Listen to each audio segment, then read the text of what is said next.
movement of young people working to stop climate change and create millions of good jobs in the process through the Green New Deal. And this movement has been incredibly effective. She helped lead a mass demonstration with Representative Alexandria Ocasio-Cortez that went absolutely viral. And all of the work that they've done on top of that has really cemented the Green New Deal and the climate crisis at the top of the political agenda. And more importantly, has brought this terminology into dinner conversations and inside homes and into our minds. So just thank you so much, Varshini, for being with us today. We're really happy to have you. Thank you for having me. My first question is, how are you doing? It's a tough time for the world. How? What's up? Whew. I mean, it has been a little bit challenging in the last few weeks. In particular, I mean, we're just at a moment of finishing up this Biden climate task force that I was a participant in, and we're currently creating the platform for the Democratic Party on climate change, but a number of other issues as well. And so it's been a very full up week. Keeping my head above the water, but you know, those COVID numbers and death numbers and so on and so forth keep increasing. Obviously, we just had a mass uprising. We're still in the middle of an uprising against white supremacy, both in this country that has also affected our global society. And so it's been interesting and difficult times, but I think also really ripe with opportunity, and that's what I'm trying to focus on. That's great. Yeah, I think we're all trying to hold on to as much hope as possible. It's difficult, but yeah, the responsibilities we all have on our shoulders are heavy, but it should inspire us and strengthen us as we move forward. Yeah, I just want to talk. We're going to talk about kind of the weaving of different narratives, and I think it's so important to acknowledge that how you frame a problem determines how you develop solutions. So do you see it as all integrated? Are these problems distinct in your head? So when we talk about racial equity and climate change narratives, do you think that bringing them together comes off as too many problems to tackle at once? Or do you think this is actually an effective approach to building activist movements in tandem and creating greater change?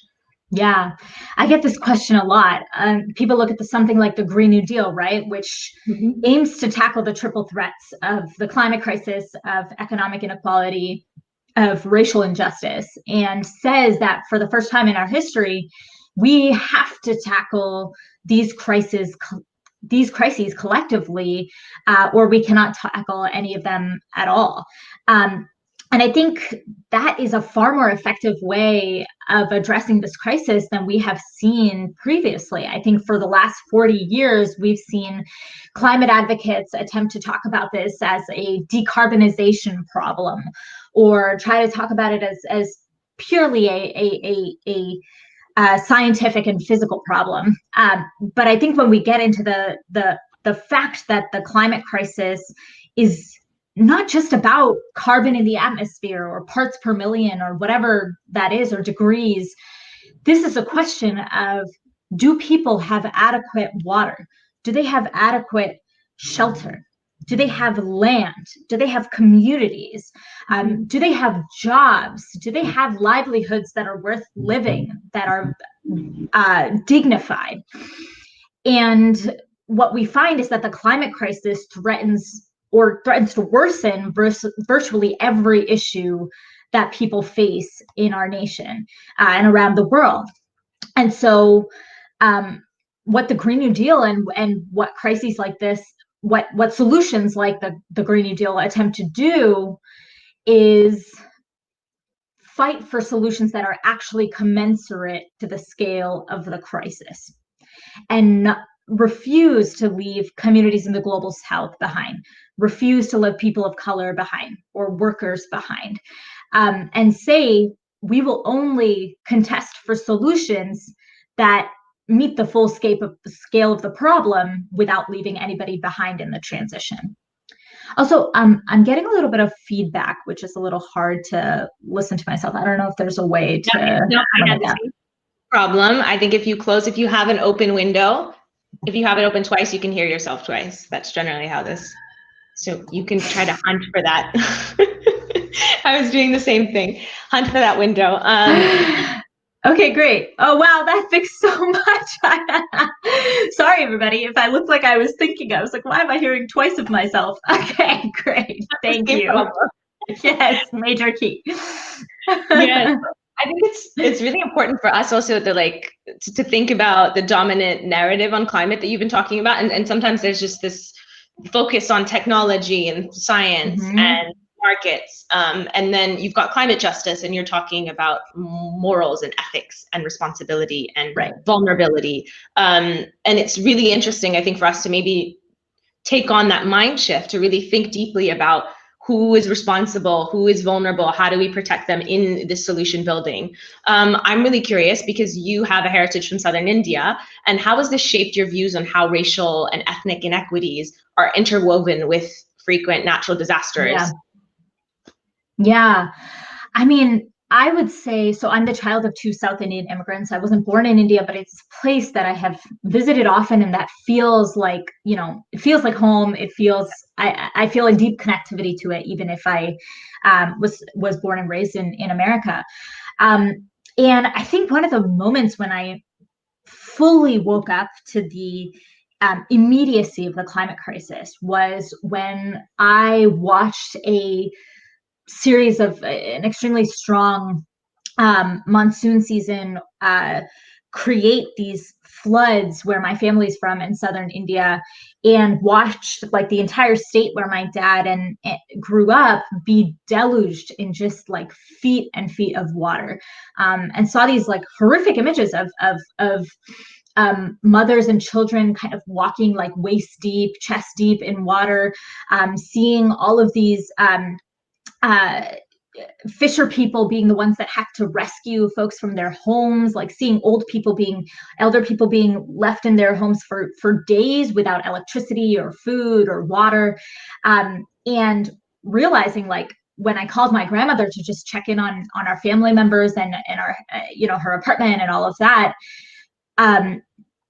realizing that there was a oops, sorry, can you see me? Yeah, I can see you and hear you. Yeah. Okay, great. Realizing that there was that my grandparents were extremely lucky to have been traveling or out of town at that time. And if they hadn't been, they might have been those folks who either were left stranded in their apartments or their homes, or, what are elderly people supposed to do in the midst of a deluge like this? And realizing that like hundreds and thousands of people were not quite so lucky. Even in the last few weeks, seeing these horrific monsoon seasons in other parts of India that have literally displaced I think it was like millions and millions of people. And it happens almost on a yearly basis now, seeing the immediacy of the climate crisis and the ways in which people are suffering from drought. They're suffering from increasing storms, and seeing the way in which the global south is not waiting till 2050 to feel these impacts. Like, it is hitting people right now. And I think that was one of the biggest impetuses for me saying, the existing climate movement, the existing movements that we have right now are not actually doing enough. They're not going to scale. They're not unapologetically calling for the solutions that we need. They are not unapologetically calling out the leaders who are failing us. And doing all of that led me to actually, like, recognizing all of that in that moment was a lot of what led me to bringing some friends together to actually start Sunrise Movement. Yeah, I think what scares me the most about this crisis is, and also being an immigrant to the U.S. with family in East Africa, it's the loss of like culture and community and history. And I don't know, there's this very visceral reaction to like all of that being and being in the US, right? You can experience this, you're living in that divide every day, like standing at that intersection as well between poverty and like excessive consumption and production and abundance. And it's something that I think is so hard to communicate to people. And so, yeah, I'm just curious how you are inherently probably aware of that, right? And you've had that experience with saying, I see these two and these don't match up. How do you communicate with other people, and how do you find that like these discussions with young people in the US, how do you convince them that like climate justice is absolutely crucial and that there is this different reality? How are you navigating that with the whole? I mean, honestly, when we started actually looking into this and researching this question, we realized it's far less of an issue of people don't care and far more of an issue of that there's actually a difference between what people care about and how responsive our political institutions are to what people's needs are and what they want.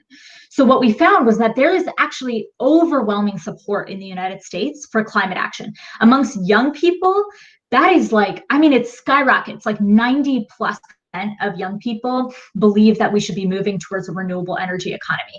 Like 77% or 70%, something between 70 and 77% of young people in a poll that was conducted a little while ago of both political parties actually supported a lot of the goals of a Green New Deal. And so we're seeing that amongst young people, it's far less of a politicized partisan issue around climate change. And people viscerally also understand, I think, in new ways and generationally amongst young people, the connections between climate change, racism, and classism, or the economic injustices that we see in our society, and so the task at hand is actually less about educating people about the science or educating people that it's an issue. People understand that it's an issue. It's actually translating that from a sort of yes, I understand the issue to now I'm willing to take action on it. And that is the transformation that I think movements are really working to compel. And that's where our kind of like role is in translating that level of fear and pain and suffering and anger and hope and optimism for the future into tangible political victories, and creating a political vehicle that can actually encompass all of that and translate it into strategic action taking. Yeah, and what an incredible task, right? To take people from this level of I'm aware, I understand it's a problem, to then channeling that to I'm engaged, and then translating that to somehow structural policy change. I think that it's really interesting to talk about activism and policy, because we've really been involved. We've seen the protests. We've, Fridays for Future every Friday, but then you start to question when you're going out there every Friday, or you're coming to the international climate COPs. When are we going to actually see this energy translated into tangible change? Right. And so I'm just curious, because Sunrise has taken civic involvement to a new level. You had sit-ins at Nancy Pelosi's office, getting presidential candidates to pledge to not accept funds from fossil fuel companies. What have you found are the most effective ways to actually change policy? Yeah, I mean, so I think this kind of goes back to what we understand to be our theory of change. And so what a theory of change is what it sounds like. It's like how you understand change being made in a society. And there are lots of ways of making change, right? The core ways that Sunrise understands making change is sort of threefold. One, we really believe that we need a large, vocal, very active, often disruptive force of primarily young people to be out there calling for the scale of action that we need. So this is this could be, conducting office visits and making our voices heard to politicians. It could be protests and demonstrations like you've seen. It could be grassroots organizing and training and mobilization in different ways. It could be participating in the climate strikes. It's basically a slew of things that we do to generate a level of urgency and a sense of, yes, this is the climate crisis is forcing our politicians and our power holders to treat the crisis like the emergency that it is. The second part of our theory of change is really around political power. And we realize that no matter how much people power you have, if you are just a bunch of individuals railing against a system that is pretty much unaccountable to you, or fully has divergent values and a different value system than what you have, you're not going to be able to succeed. And so, one of the biggest pieces of this is how do we actually elect politicians to office who are actively, vociferously supportive of and ready to put all of it on the line for our issues. And so that can include, people like Alexandria Ocasio-Cortez. It can include people like Rashida Tlaib, Jamal Bowman, who a bunch of Sunrisers just got elected to office in New York 16. And so we need both the people power side of it, but we also need the political power side of it.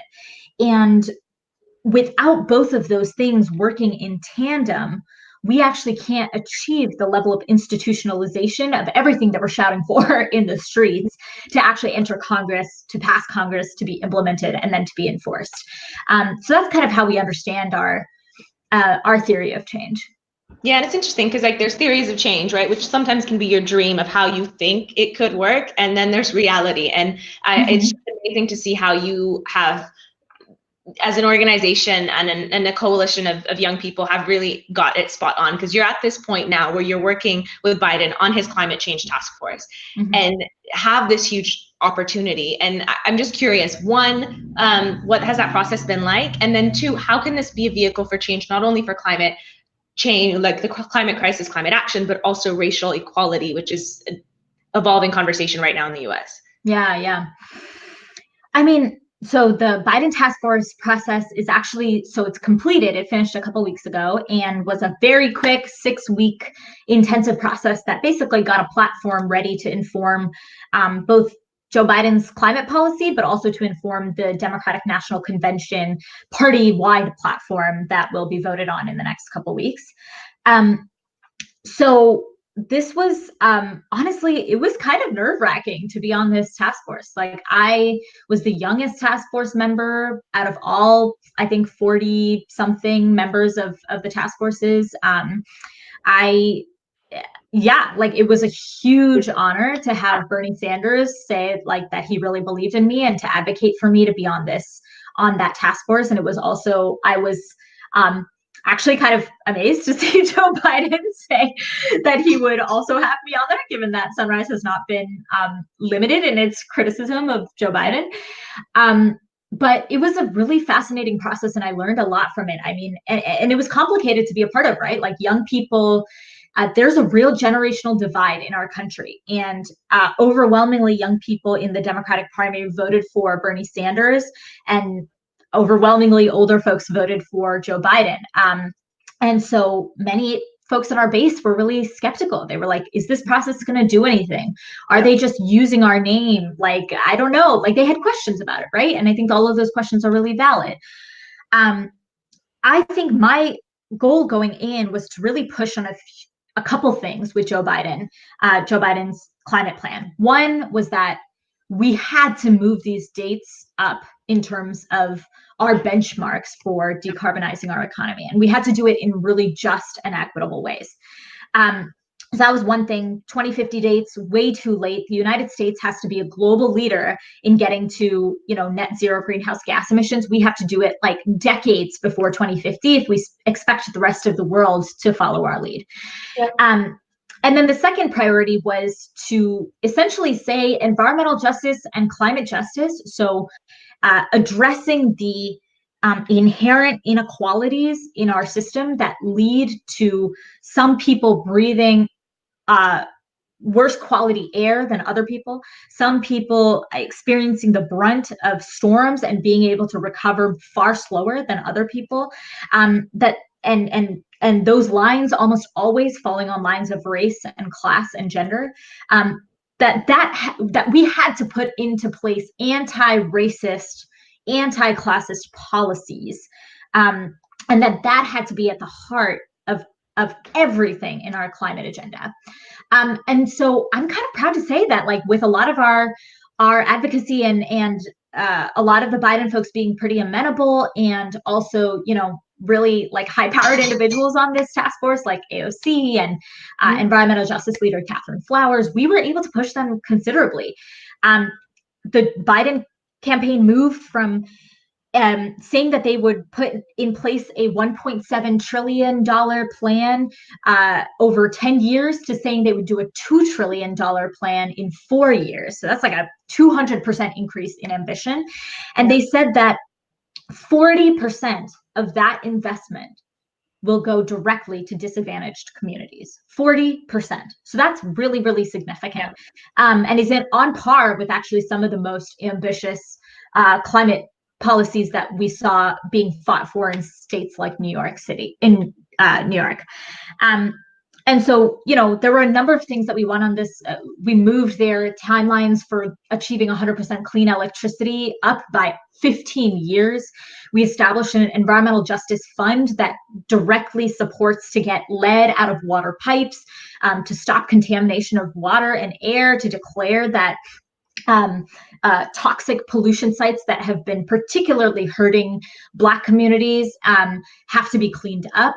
We supported them to adopt measures to expand Indigenous sovereignty, to basically say things like the Keystone XL pipeline and Dakota Access Pipeline that go through Native land, and were actually, particularly in the case of the Dakota Access Pipeline, white communities refused to have that pipeline go through their land, so they rerouted it through Native communities, to say that those kinds of fights never have to happen again, because Indigenous communities will be will be consulted and then have to consent to major infrastructure projects before they're actually constructed. So there were a number of victories. I think there's a lot that still has to get won. The challenge with the climate crisis is that it's relentless and brutal, and it does not give it doesn't give a shit whether you like where you were before based off where you are now. Like it only cares about how much carbon is in the atmosphere, and we're on a timeline, unfortunately, because we've stayed action for so long that even the most ambitious plans may not be enough to prevent the worst of the climate crisis. So always have to keep pushing.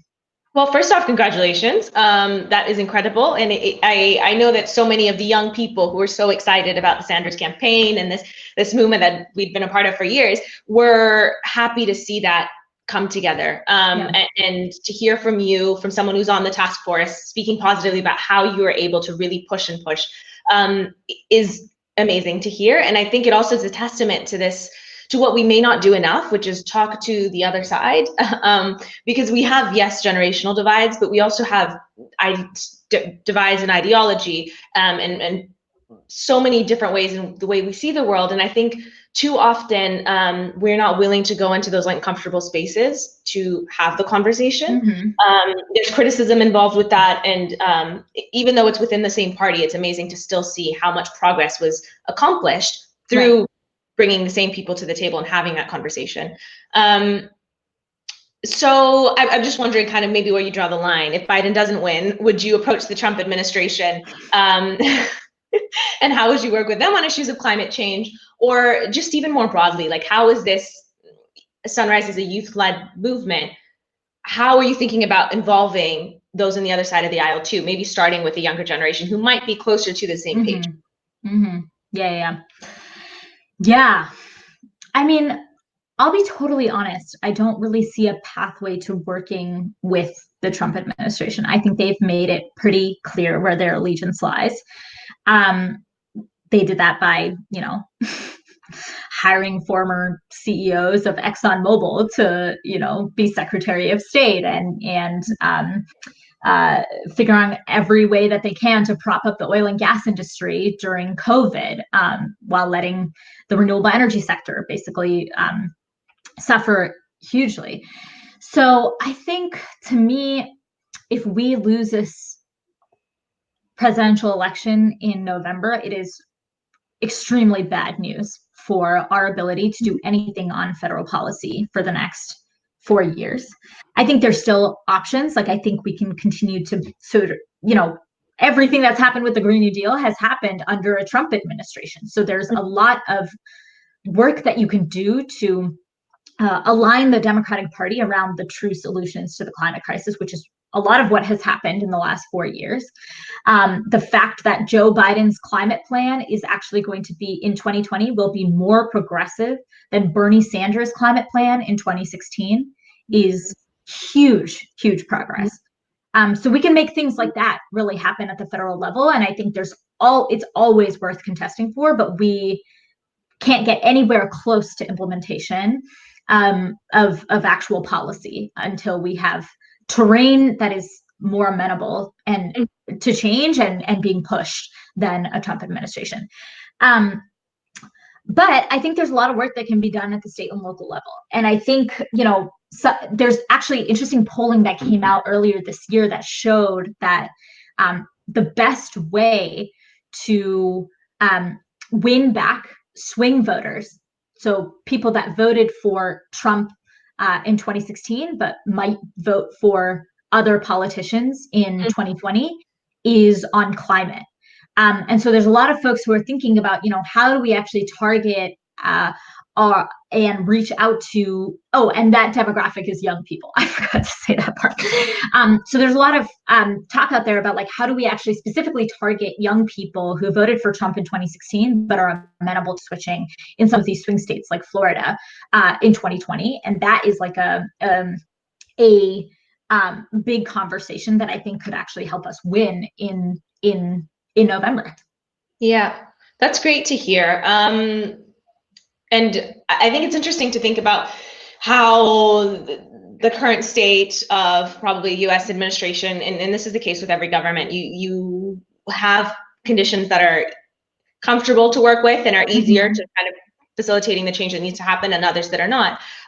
So I think it's interesting because this conversation, not just on climate action, but on racial justice, is happening in the US. And a lot of that also, the transformative change that people want to see in their communities is also largely going to be influenced by this election. And I think it's really an important opportunity for us to have a conversation on activism and the lessons learned that we can have. And so I think similar to Black Lives Matter, your own Sunrise Movement has experienced like a huge growth period. And I'm just curious to know more about the tipping point that brought you from being a startup initiative, your group of friends coming together and talking about climate, to a national, international mobilization of youth activists and people who are now excited to hear from you, wanting to kind of learn from your lessons. What's been the reason for your success, and what lessons could you kind of offer other groups around the world? Yeah. It's a great question. So you mentioned the sit-in at Nancy Pelosi's office earlier in this segment, and I would say that was our real, I guess you could think of it as a breakout moment. And for those who are listening or watching who don't know what happened there, in the fall of 2018, about 200 Sunrisers, just days after Democrats took back the House of Representatives in the midterm elections in 2018, conducted a sit-in at Nancy Pelosi's office to say, we just elected you to office and we helped you take back the House. Now we need you to be accountable to young people. And we need you to, one, back the Green New Deal, and two, swear off, for any Democrat that wants to claim the mantle of leadership in this party, to swear off taking any oil and gas money from here on out. And Alexandria Ocasio-Cortez actually joined us. It was her first day in like training to be a Congress member. She was just a representative elect at that time. She ended up coming by and supporting us. And it just absolutely took off. There were like 5,000 articles written about it within 48 hours. It was a huge moment. It propelled the Green New Deal into the national conversation, and was a real game-changing moment for the discourse on climate in American politics and also around the world. And I would say there are a couple things that were key to our success in that moment. One was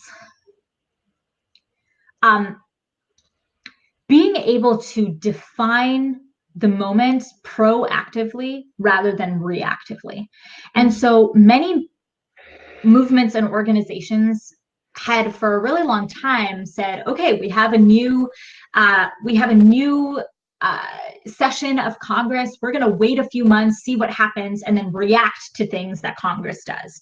Yep. And we said, no, actually what we want to do is define the terms of the debate about climate change for the next 2 years and make climate change a core issue for the Democratic Party. And we knew we couldn't do that if we waited a year to see what the Democrats would do. We knew they wouldn't take action on climate. And so we actually had a proactive strategy that centered the climate crisis in the debate and refused to let them look away from the issue. And because of that, the climate crisis has essentially dominated our news and our conversation for months, if not years. And now the Green New Deal is basically one of the core litmus tests for Democrats, and one of the key issues that we talk about whenever we discuss, the road to the 2020 election, or differences between Democrats and Republicans. So that's one thing. The other thing is, I think we are not afraid. For a long time, the climate movement would only go after Republicans. And yes, Republicans are definitely an issue. They are definitely one of the core impediments to progress. They take 80 to 90% of campaign contributions from oil and gas executives. They're basically the Koch brothers basically control that entire party, and they have been the chief architects of climate denialism alongside fossil fuel industry and companies. I think the key, though, was that we had one party, the Democrats, who said that they believed in the climate crisis, they understood the science, so on and so forth, but they weren't willing to actually stick their necks out on the issue and push hard on it, and make it a priority in American politics, the way that they would on an issue like healthcare. And then you had a Republican Party that was saying climate change is not real, there's two sides to this issue, blah, blah, blah, blah, and was basically, the conversation was stymied in, is the climate crisis real or not, which is an industry manufactured debate. And what that moment did was say, no, actually, we're not going to go easy on Democrats either. Republicans definitely are messing things up, but you guys are not fighting nearly as hard as you need to be on this issue. And so I would say to anybody out there who is an activist or who is organizing on these issues, to strategically intervene in both the people who are actively holding back progress, but also folks like Democrats who might be resting on their laurels and saying, yes, I believe in the science, but not actually willing to take dramatic action to do anything about it. And then I think, the power of story was just unbelievable in that moment.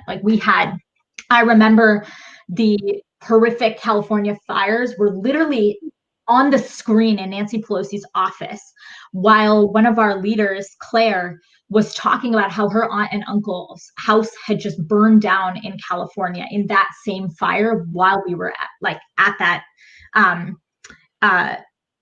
office. And so the powerful act of young people, communicating, this is a crisis right now. This is an emergency right now. What is your plan? What is your plan to stop this? We don't want to hear, yes, we understand the issue. We want to know, what the hell are you going to do about it? And I think that was a really impactful moment as well. The powerful storytelling combined with the really clear demands and questions and actions that propelled that into the national conversation. I think that's so great to hear, because we've got activists and all over watching with the GLF who identified the barriers in their countries or in their regions. And I think getting those lessons and being proactive versus reactive is so important, because so often the progress that you want to see can be stopped because you're like, oh, okay, we have this advocate for us, and I'm sure they will come through and they will, we talked about it in that one conversation, so let me just sit and see what happens. Exactly. Yeah. And yeah, that's where opportunity and time is lost, and time is what we don't have. Right. Yeah, so I just want to take some questions from the audience. I see Mayumi is watching. She is one of our kind of youth advocates, has been through a Youth and Landscapes workshop before.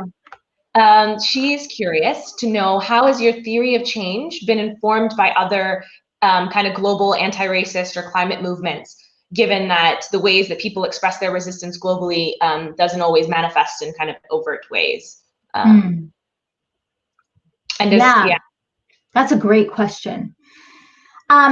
So before we started Sunrise, we spent about a year in study of various social movements. I will say a lot of them were US focused because we were developing a movement for the US context. So we were looking at the women's suffrage movements. We were looking at immigrant rights movements particularly in the early 2000s.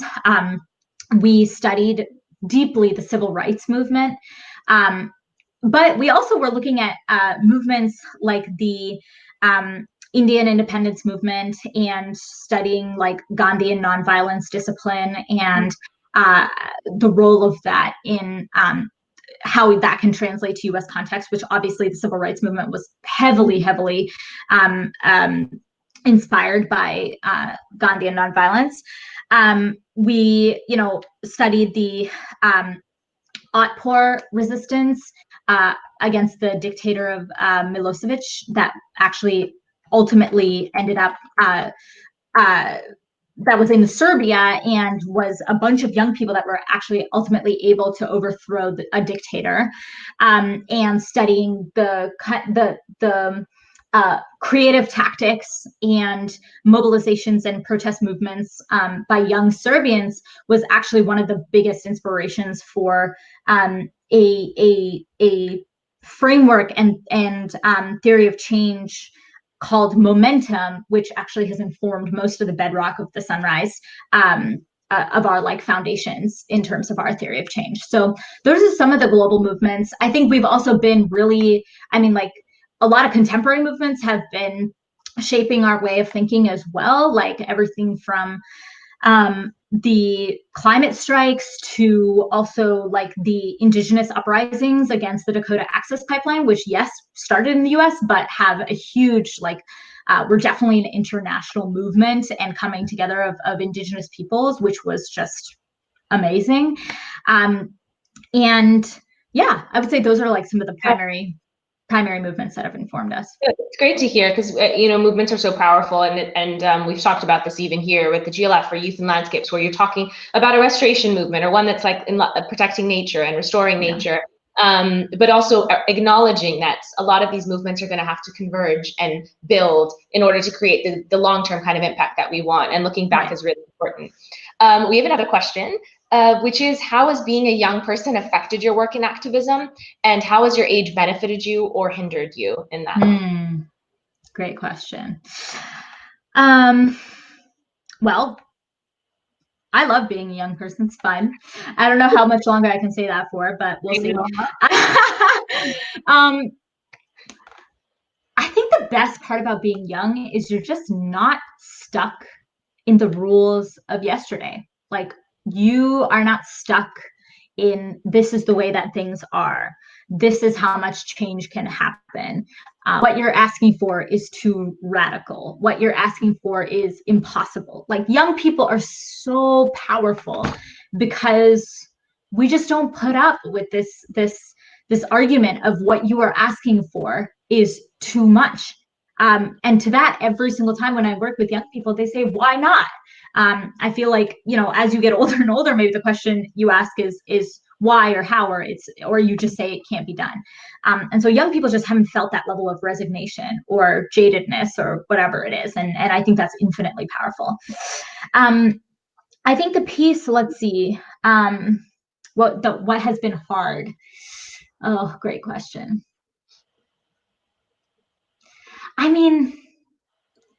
I think just having to be responsible for so much at such a young age, kids say this all the time. Like, we had one of our phone banking captains, so the person who was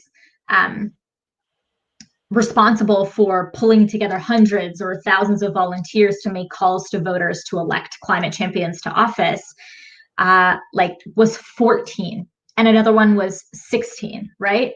And that is empowering. That is so powerful that these young women are like at the helm of our movement. Like, young women of color are at the helm, doing this kind of organizing and feeling that level of power. And I'm like, I just want you to be able to go like hang out with your friends and I don't know, talk about stuff that just doesn't matter so much. I don't know, just like live a carefree life. And I feel that about myself too. Like, I had to manage people and budgets and organizations and make extremely difficult decisions and front load movements and all of that at the age of like 22. I've never actually like worked at an organization and just like had a manager or boss or somebody that's just like mentoring me. Like I've all like from the age of 20, 22, 23, 20, 21 sometimes, like I was always the like elder or like the support person for somebody else. And sometimes it's like when you're always expected to be the mentor or the leader, you don't get to be led, or you don't oftentimes get to be just held in ways that other people might. And so that's something that I feel like I wish I had had more of, and wish I could have just kind of like explored and understood the world a little bit more. But you know, there's also something to be said for just being thrown in the deep end. And now it's like I have grown more than I ever thought would be possible in the last 2 years, just because, you know, there weren't people to do the things we were trying to do. So we just did them ourselves. Yeah, but I think, you touch on that. It's so important, like the role of mentorship in that. And I completely agree. I've been seeing even my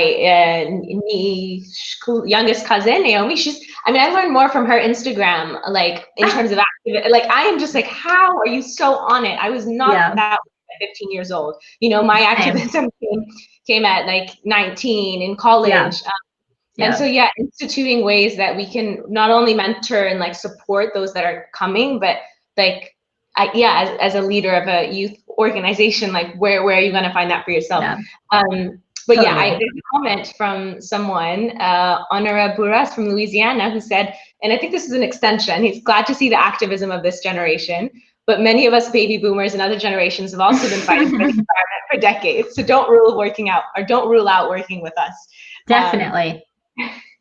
And I love that point. Thank you for making it. And it's like we created Sunrise to be youth led, because sometimes when you have intergenerational spaces, it can be hard for young people to actually like find their voice or find their leadership, or kind of like feel like they have the agency to actually speak up and be leaders in their own right. But we work with tons of other organizations that are extremely multi-generational or made up of baby boomers or older folks. And it's like we need that. It is an all hands on deck moment to stop the climate crisis. Like, let's be clear about that. Young people cannot do it by ourselves. We do not expect to be doing this by ourselves. We understand the role that young people play in changing society. Like many of the things, we have more time on our hands, we're passionate, we're like unapologetic, a lot of those things are really powerful about young people, but we definitely need other generations to be teaming up with alongside us. And what's been exciting about this moment is that, like, following in the footsteps of Sunrise, there are other organizations that are literally creating the like older generation, like the movement for people that's like 40 and up, that can work kind of arm in arm. It's actually called Arm in Arm, that can work kind of collectively with organizations like Sunrise, having the same theory of change, and kind of broader understanding of how we're moving towards change collectively, which is really exciting and like wouldn't have been possible a few years ago. That's amazing. There's another question, because I think people are in love with this theory of change. From Ahimbi Sibwe Vianney, who asks, thanks for the great insight and work. Sometimes we need to change direction and focus on the beliefs, values, and norms held by the people in charge of policy change. How different are they in line with those of local people? And how is this considered in line with your theory of change? So kind of looking at these values. Oh, yes. I love that question. This is the biggest problem, right? Like, I would say a lot of, like, when we did polling on the Green New Deal, like a majority of Republicans actually support the aims of the Green New Deal. But when it gets pummeled in Fox News and all of these, when right-wing politicians are constantly like, this is communism, this is a terrible thing, like these people are crazy, and the fossil fuel industry is calling it extremism, et cetera, when we're just asking for literally the bare minimum that's in line with the science, everything gets skewed. And so I think this is a huge issue, is that like there is a big difference between what people's values are and where our politicians are. And I think that's part of the reason why we're seeing a lot of the ruptures that we have seen. At least, I can speak to the American context, but I think we've seen this around the world, right? Like, in 2016, the race was really about the fact that people were fed up with the economic system that has reigned supreme in the United States and that has informed policy all around the country in the last 40 years, which is a system that says that touts individualism, that has led to the most rampant economic inequality that we've seen in 100 years, that has ballooned the prison population by many, many hundreds of percents, that has ballooned the military, that has led to the climate crisis, and then impeded our ability to take action on the climate crisis, that has allowed for our schools to become basically killing fields where like thousands and thousands of school children are murdered every year because we have not that the power of the rifle, the gun lobby is so strong to prevent that. And so I think people are fed up, and the election in 2016, I think why we saw the rise of Donald Trump, but also why we saw the rise of people like Bernie Sanders, is because there is a real fight for the soul of our nation happening right now. We are at a crossroads where basically we can move towards a politics of inclusion, of democratic control, of community, of acceptance of lots of different types of people, or we can move towards a politics of hate and division that people like Donald Trump represent. And to me, the fight that Sunrise needs to engage in, alongside many of the partners in the movement for Black Lives, in young immigrant justice movements, in March for Our Lives, which is the young people who are fighting against gun violence. Like, a lot of these organizations are coming together to say we actually need a completely new system and common sense in this country. We need a new set of values that govern this country, that are based in the values of justice and equity, inclusion. And that is actually like the fight that we are engaged in on a macro scale. That's kind of like for the sake of what are we doing all of this? It's so that we can actually like fundamentally shift who our society protects and supports, who our government, what the role of government is, and what the role of government should be. Is it to send unmarked police officers and members of border patrol to American cities to kidnap protesters protesting violence, or is police brutality, or is it to actually unleash levels of investment in communities that make the need for police virtually non-existent because people's needs are met? And so, that's a bit of what I would say. It's a big question, but hopefully it is. And I know we could talk about this forever, and I'm already here holding you longer than a normal GLF Live. 2 more questions. One question from someone in the audience called Salina. Will you run for office? Maybe. We'll see. I'm like, I definitely would consider it. Right now, I'm like, wow, I feel like I'm doing a lot that feels really meaningful and impactful. And so it feels like something that would absolutely be in the cards down the road, and maybe not in the next like 6 to 10 months, but I feel very excited about that potentially down the road. It's incredible. It's great to hear. I think making we constantly talk about being in dialogue with decision makers, but just becoming a decision maker is also an option. Yep. That's a very powerful way that we can totally. Totally. And then lastly, I just want to kind of talk about representation a bit in the kind of climate space, because I remember there was that scandal when it was Davos and Greta and some European climate activists, and then Vanessa Bush from Uganda, who's an African climate activist, who's cropped out that photo. And that was one of those big moments. And I think this is something that is so present, especially in international and global spaces, where those that have privilege are there, and those that don't are not represented.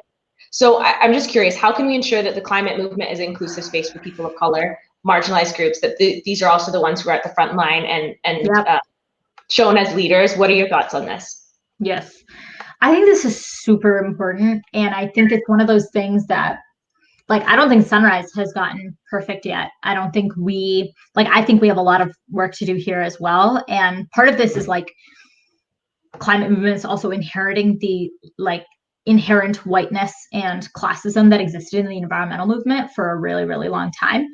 But I think this is critical. Like, I think if we want leaders who, like, many of the things that Greta Thunberg has been saying have been said by lots of Indigenous leaders, lots of Black and Brown leaders, particularly folks from island nations, for so long about the climate crisis. And yet, you know, like, no like hate towards Greta Thunberg at all. I think she's brilliant and amazing. You know, those folks have not been uplifted in nearly the same ways. And I think it's blatant racism.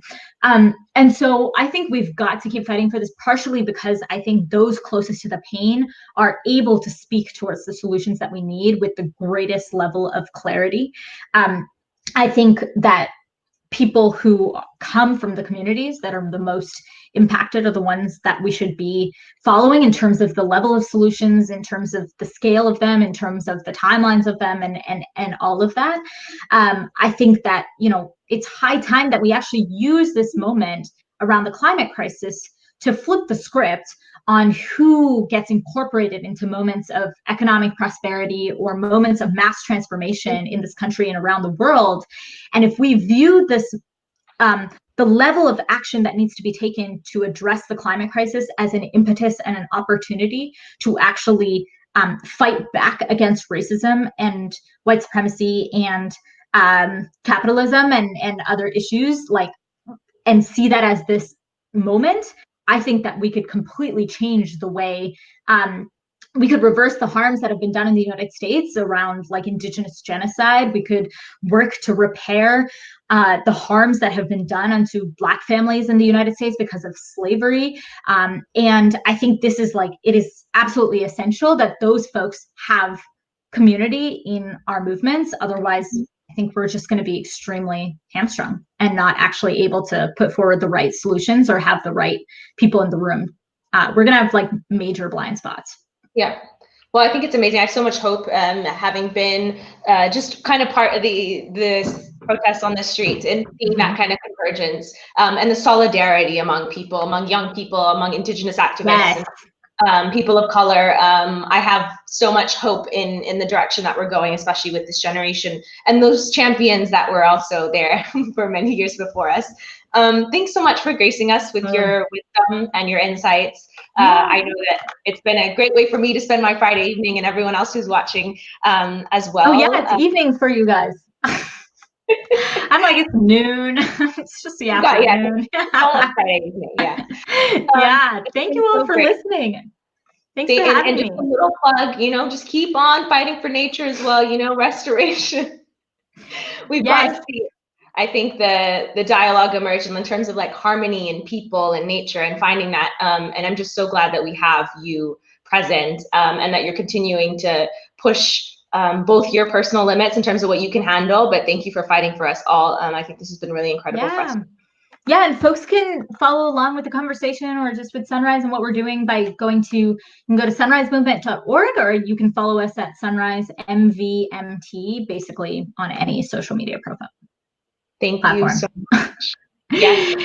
So definitely follow. We'll be posting and sharing as well after this. Thank you so much for joining me. Thank you. Thanks everybody for being here and listening. Take care. Bye everyone.